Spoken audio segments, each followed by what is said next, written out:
takes the safe play. I thought he could maybe head it back to Berkey, but gives Schaap. Years in this time slot, I have sent you each Sunday morning to the Sports Reporters, a program that has distinguished itself for 29 years with literate opinions and lively conversation. It is my distinct honor for the final time to now say it is time this Sunday morning for the Sports Reporters.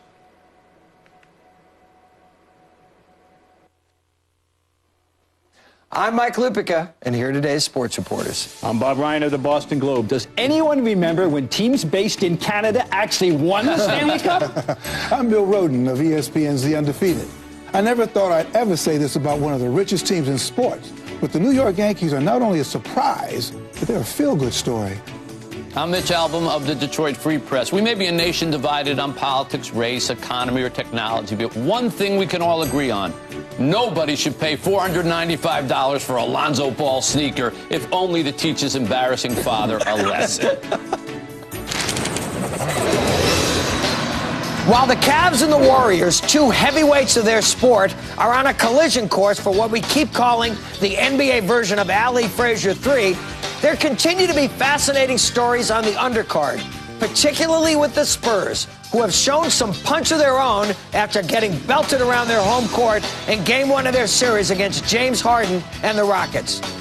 And before we go today, we'll all take one last swing at the debate about LeBron and Michael and which one we think is the one.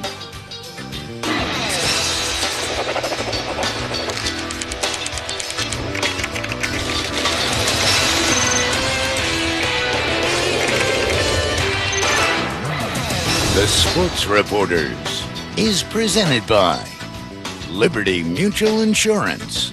And now, your host, Mike Lupica. Good morning and welcome to the final edition of the Sports Reporters after more than 28 years, even though when we began we would have considered ourselves lucky to get two. But we work off the news of the day as always, and the news yesterday in the NBA playoffs was the Warriors matching the Cavs 7-0 start.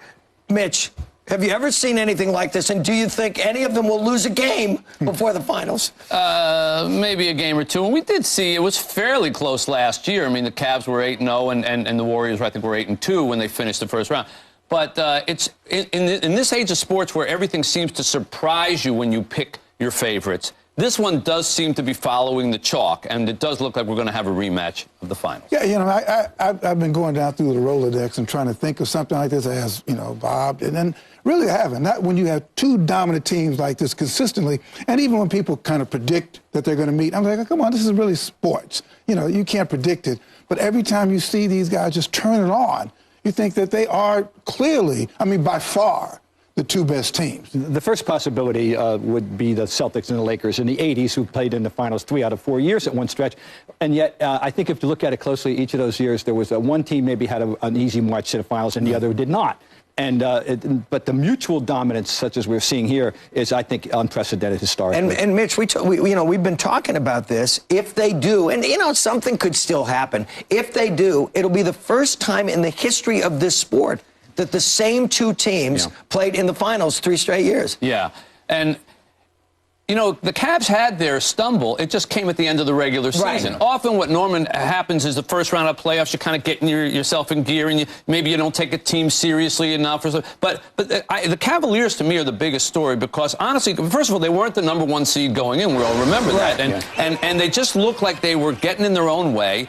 And I think because they're the defending champs, and I think this is LeBron James's mantra now, he knows nothing matters until you get to this time of the year. Right. And something kicks in differently with him. All that rest, all that taking the time off, all the rest of it. For him, getting these series done early is most important because he wants the most amount of energy left for the finals.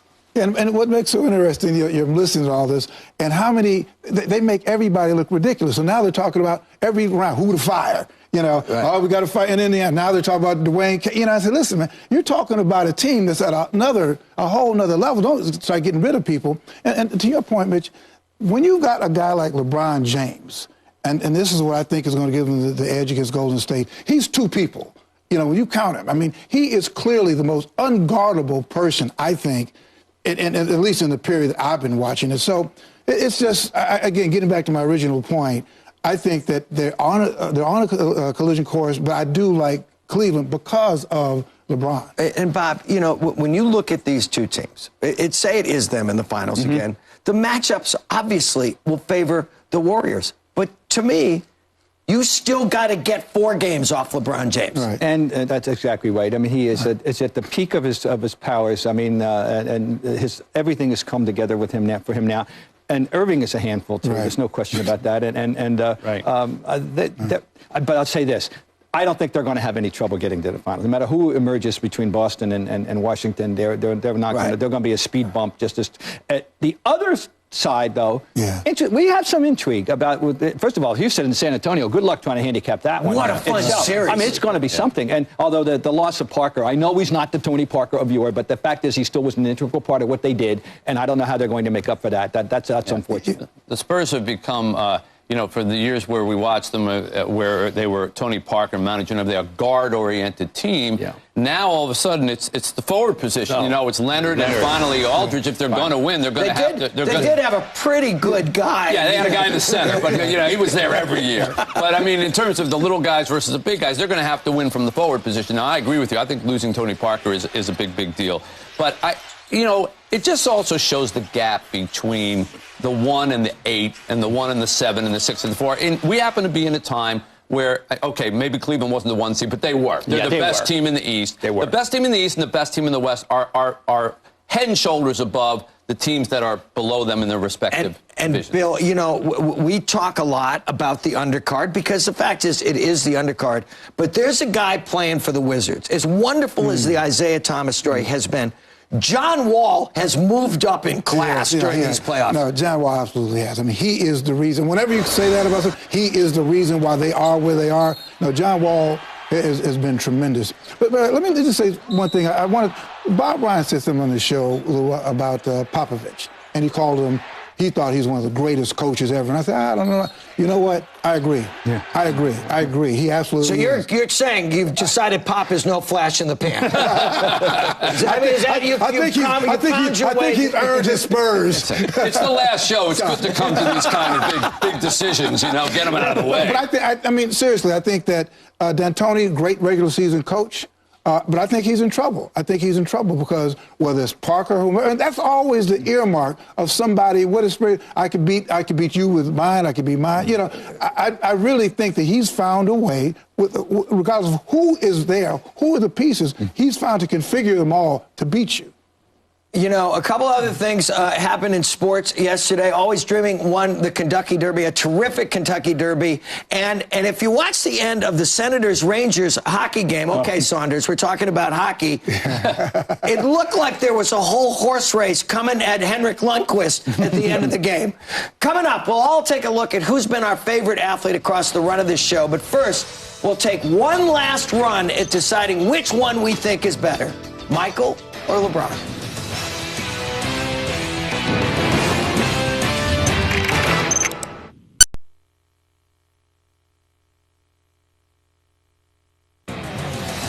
The Sports Reporters is presented by Liberty Mutual Insurance. Liberty stands with you. And in part by Golden Corral's Meat Lovers Spectacular. Every night at dinner. Welcome back to the Sports Reporters. Debates like the one about Michael and LeBron are as old as sports. DiMaggio or Ted Williams, Mandler Mays, Russell or Chamberlain, Magic or Larry. It's questions like these that are a part of the beauty of sports. I pick one guy, Bobby, you pick another, and then as our friend Seymour Siwa for the Elias Sports Bureau once said, there's just this air in between us. So who do you take? His airness or LeBron?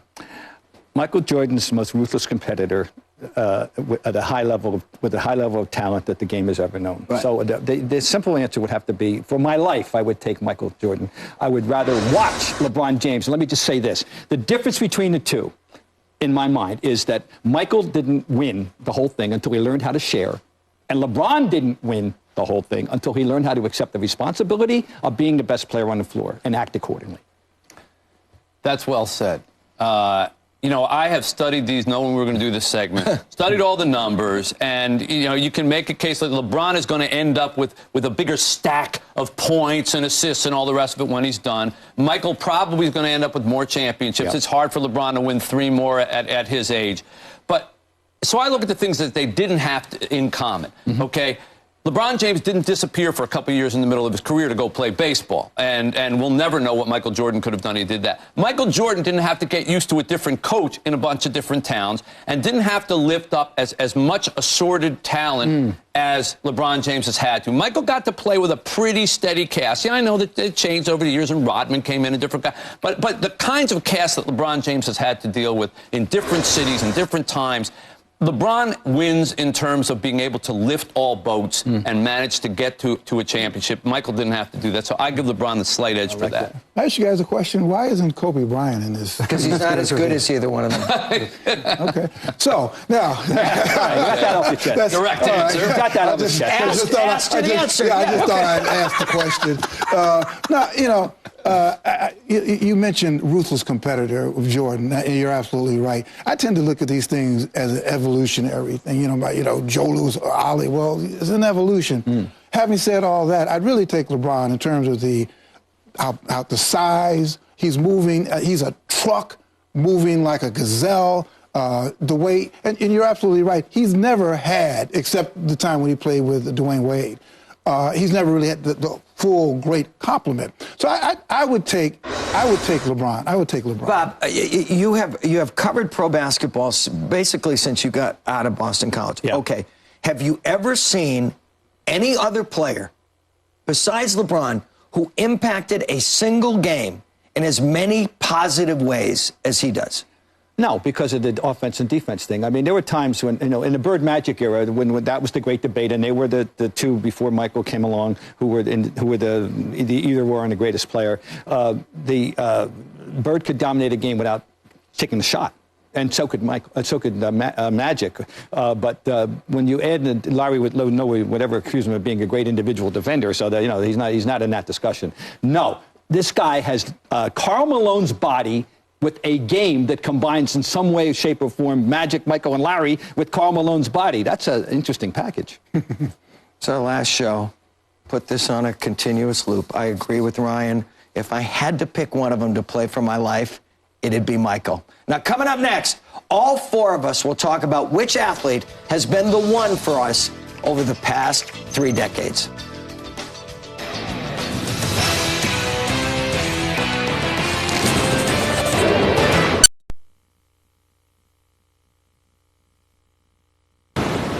Welcome back to the Sports Reporters, presented by Liberty Mutual Insurance.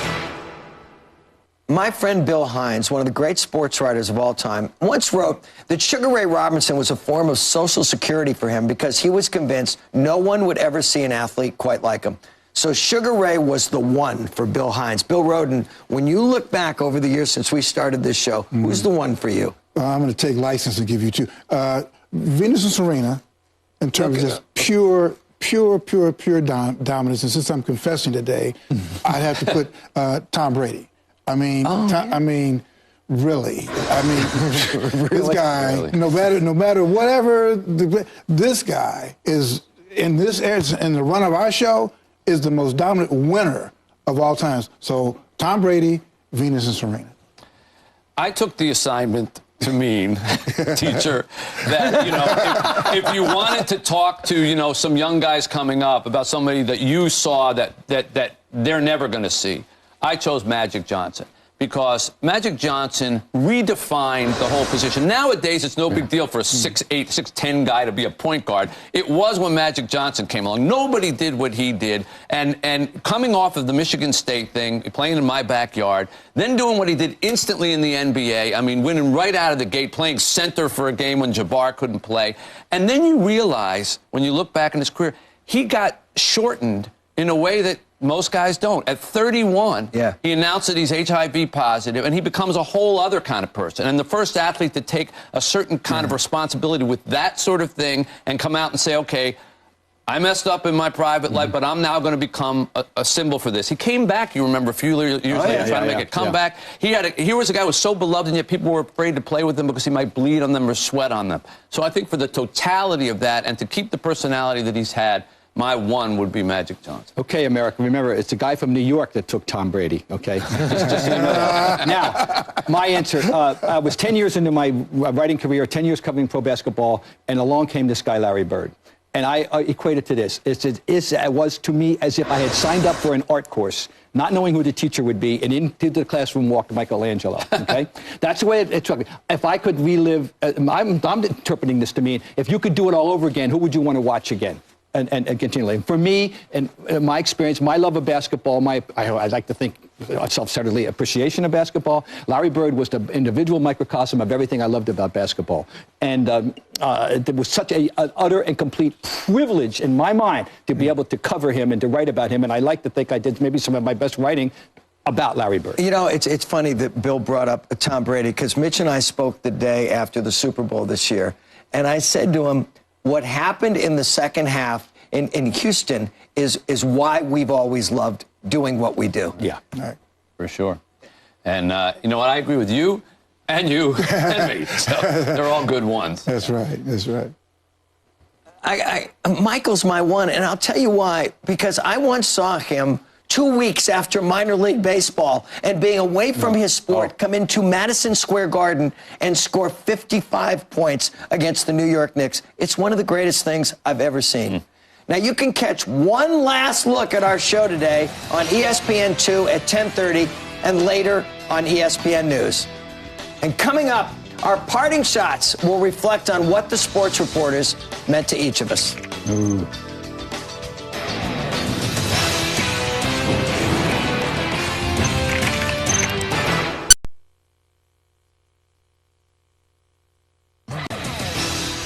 The Sports Reporters is presented by Liberty Mutual Insurance. Liberty stands with you.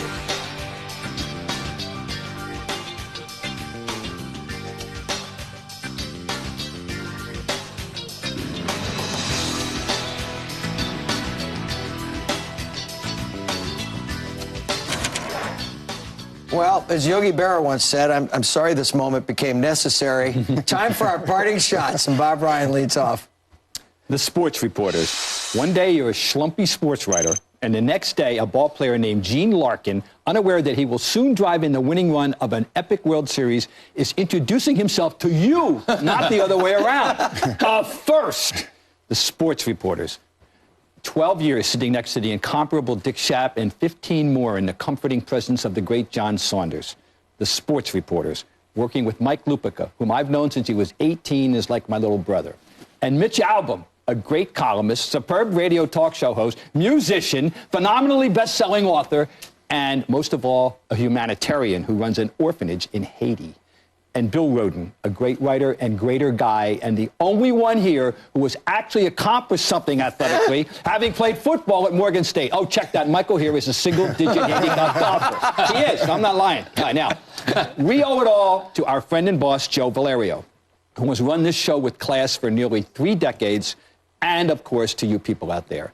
Thanks to you all for allowing us to have this much fun at 7 in the morning on Sundays. The Sports Reporters truly changed and enhanced my life. Everything has a beginning, a middle, and an end. That includes friends, family, and TV shows. I just didn't think that reality applied to this show. I thought the Sports Reporters would last forever. Of course, nothing ever does. But I've got timeless memories. My mentor, Sam Lacey, watched the show religiously and always called me afterwards with a critique. My 91-year-old mother gets up at 6:30 in Las Vegas to watch the show, whether I'm on it or not. I began doing the Sports Reporters before my daughter was born. Now she's a beautiful young woman about to celebrate her 27th birthday. I've met people whose parents watched the show and some whose grandparents introduced them to the show. Now, I'll miss Mitch and Mike and Bob and our producer, Joe Valerio, but I'll really miss the hip, eclectic Sports Reporters audience. As much as many of us in this business like to think it's about us, it's always about you. I'm not a big fan of goodbye, so I'll just say, see you later.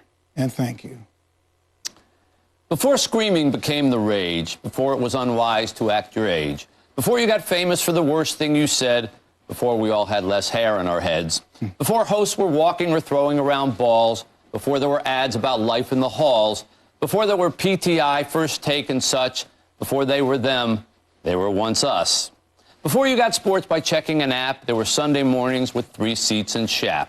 And later John Saunders, an elegant voice. Before you picked sides, we gave you a choice. Here was a place where thinking was treasured, opinions were backed up, passion was measured. Suits were expected, no one went bonkers. Some of us did party shots without prompters. A clean and well-lighted place every week to ponder, analyze, root, knock, or tweak. For 4 different decades, and now fare thee well, we leave on a high note with the show doing well. But nothing's immortal in the TV race. Decisions are made and you vacate your space. This network's been great, it gave us the chance. And as platforms go, this was one long dance.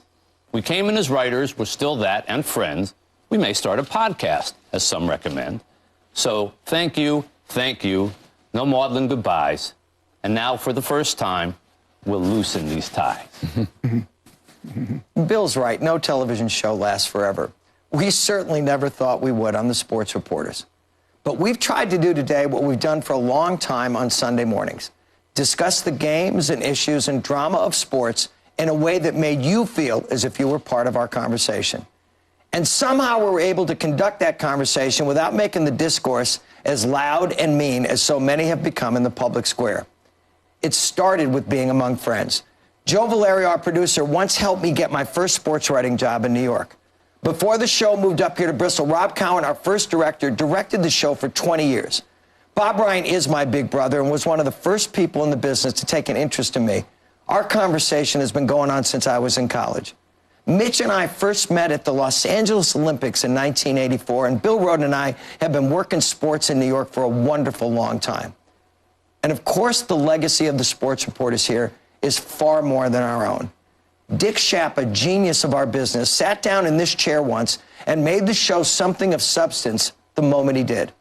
Then John Saunders replaced Dick and shared his own talent and immense decency with us and with you. We miss them today because we always miss them when we sit down to do the show. It was a privilege sitting next to both of them. So for them and for us, here's the last part of our last parting shots. To the end, the privilege has been all of ours. And who knows, maybe we will see you down the road somewhere, and the conversation will continue.